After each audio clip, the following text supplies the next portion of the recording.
ನೋಡಿ, ಇದು ಅಬೂಬಕರ್ ಜಲ್ಲಿ ಅವರು ಮಾಡಿದಂತಹ ಡ್ರ್ಯಾಗನ್ ಫ್ರೂಟ್ಸಿನ ಒಂದು ಹೊಸ ವಿಧಾನ. ಪ್ಯಾರಿಸ್ ಮೇಲೆಯಲ್ಲಿ ಇದು ಡ್ರ್ಯಾಗನ್ ಫ್ರೂಟ್ಸ್ ಬೆಳೆಸುವ ವಿಧಾನ ಮಾಡಿದ್ದಾರೆ. ಇಂತು ಶೋಕಾಗಿ ಮಾಡಿದ್ದಾರೆ ನೋಡಿ. ನಾನು ಕಳೆದ ಒಂದು 4-5 ತಿಂಗಳ ಮುಂಚೆ ಬಂದಿದ್ದೆ. ಅವರು ಅದನ್ನು ಆರಂಭ ಮಾಡಿದಷ್ಟೇ ಕಾಣ್ತದೆ ಆ ಸಮಯದಲ್ಲಿ. ಈಗ ಒಂದು ಹಂತದ ಫಸಲನ್ನು ತೆಗೆದು ಎರಡನೇ ಹಂತದ ಫಸಲು ಇದು ನೋಡಿ ಎಷ್ಟು ಚೆನ್ನಾಗಿ ಮಾಡಿದ್ದಾರೆ. ಇದು ಮೊಗ್ಗುಗಳು. ಸೊ ಇದನ್ನು ಹೇಗೆ ಬೆಳೆಸಿದ್ದಾರೆ ಅಂತ ಒಂದು ಅವರೆಲ್ಲ ಕೇಳ್ತೇನೆ ನಾನು. ಇಲ್ಲಿ ನೋಡಿ, ಅವರು ಮಾತಾಡ್ತಾರೆ ವಿಷಯಲ್ಲಿ ಎಷ್ಟು ಚೆನ್ನಾಗಿ ಮಾಡಿದ್ದಾರೆ. ಇದು ಡ್ರ್ಯಾಗನ್ ಫ್ರೂಟ್ಸ್ ಅಂತ ಹೇಳಿ ನಾವಲ್ಲಿ ನಮ್ಮ ಒಬ್ಬರು ಪ್ರಗತಿಪರ ಕೃಷಿಕರು ಅಬ್ದುಲ್ ಖಾದರ್ ಸನ್ನಬೈಲ್ ಅಂತಿದ್ದಾರೆ. ಅವರ ಮನೆಗೆ ಹೋದಾಗ ಅವರು ಇಂಥ ಒಂದು ಕೃಷಿಯನ್ನು ಮಾಡ್ತಾರೆ. ಅವರು ಕೃಷಿ ತಜ್ಞರು. ಆಗ ನಮಗೊಂದು ಕೃಷಿ ಮಾಡುವಂಥ ಆಸಕ್ತಿ ಬಂದಾಗ ನಮಗೆ ಸಣ್ಣ ಒಂದು 5 ಸೆಂಟ್ ಜಾಗ ಇರೋದು ಮನೆ ಪಕ್ಕದಲ್ಲಿ. ಆಗ ಇದೊಂದು ಐಡಿಯಾದಲ್ಲಿ ನಾವು ಮಾಡಿದ್ದೇವೆ. ಒಂದು ಹಳೆದಾದ ಒಂದು ನೀರಿನ ಟ್ಯಾಂಕ್ ಇತ್ತು.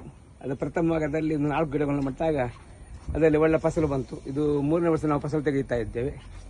ತದನಂತರ ಒಂದು ಕೆಮಿಕಲ್ ಡ್ರಮ್ ತಂದು ಒಂದು 20 ಡ್ರಮ್ಮಲ್ಲಿ ಇದನ್ನು ಮಾಡುವಂಥ ಪ್ಲ್ಯಾನ್ ಮಾಡಿದ್ದೇವೆ. ಅದರ ಸೈಡಿಗೆಲ್ಲ ಒಂದು ರೀಪು ಕಟ್ಟಿ ಒಂದೊಂದು ಡ್ರಮ್ಮಲ್ಲಿ ಒಂದು 4 ಗಿಡವನ್ನು ನಟ್ಟು ಮೇಲೆ ಕಬ್ಬಿಣದ ರಾಡ್ ಕಟ್ಟಿ ಎಲ್ಲ ವ್ಯವಸ್ಥೆ ಮಾಡಿದ್ದೇವೆ. ಭಾಳ ಉತ್ತಮವಾಗಿ ಫಸಲು ಬರ್ತಾ ಉಂಟು. ಈಗ ಇದರಲ್ಲಿ ನಮ್ಮದು ಅಮೇರಿಕನ್ ರೆಡ್ ಮತ್ತು ಮಲೇಷಿಯನ್ ರೆಡ್ ಅನ್ನೋ 2 ತಳಿ ಉಂಟು. ಭಾಳ ಉತ್ತಮವಾದ ಫಸಲು. ಇದನ್ನು ಯಾರಿಗೂ ಮನೆಯಲ್ಲಿ ಮಾಡಬಹುದು. ನಮಗೆ ಬೆಳಿಗ್ಗೆ ಎದ್ದು ಇದನ್ನು ನೋಡಿದ ಒಂದು ಸಂತೋಷ ಆಗ್ತದೆ. ಮನೆಯಲ್ಲಿ ಮಹಿಳೆಯರಿಗೆ ಮಾಡಬಹುದು. ಇದರಲ್ಲಿ ಮೇಂಟೆನ್ಸ್ ಬಾರಿ ಕಮ್ಮಿ. ತಿಂಗಳಿಗೆ ಒಂದು 3 ಸಲ, ಬೇಸಿಗೆಗಾಲದಲ್ಲಿ ತಿಂಗಳಿಗೆ ಒಂದು 3 ಸಲ ನೀರು ಸಾಕು. ಮಳೆಗಾಲದಲ್ಲಿ ನೀರು ಜಾಸ್ತಿ ಅದನ್ನು ಇದಾಗೋದಿಲ್ಲ, ಅದು ತೊಂದರೆ ಆಗೋದಿಲ್ಲ. ಮತ್ತು ಇದರ ಸುತ್ತಭಾಗಗಳು ಭಾಳ ಕ್ಲೀನ್ ಆಗುತ್ತೆ. ಇದು ಎಲೆ ಉದುರುವಂಥ ಗಿಡ ಅಲ್ಲ, ಇದರಲ್ಲೂ ಕ್ಲೀನ್ ಆಗಿರುತ್ತದೆ. ಅದೊಂದು ಉತ್ತಮವಾದ ತಳಿಯನ್ನು ಬೆಳೆಸಿದ್ದೇವೆ.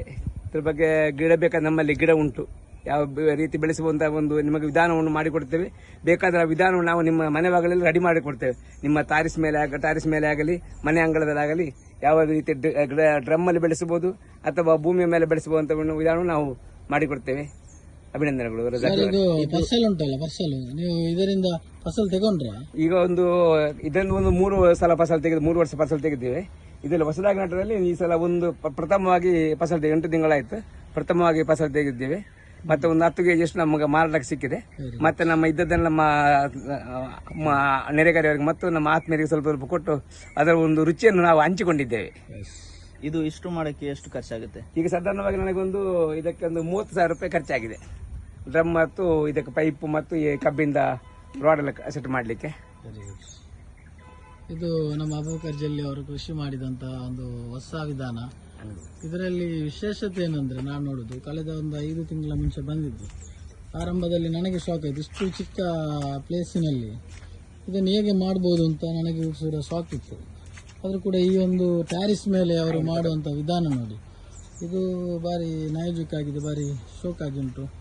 ಎಲ್ಲರೂ ಕೂಡ ಮಾಡ್ಬೋದು. ಒಂದು ಜಾಗ ಇಲ್ಲ ಅಂತೇಳಿ ನಾವು ಯಾರು ಕೂಡ ಇಂಜರಿ ಇಡ್ಲಿಕ್ಕಿಲ್ಲ.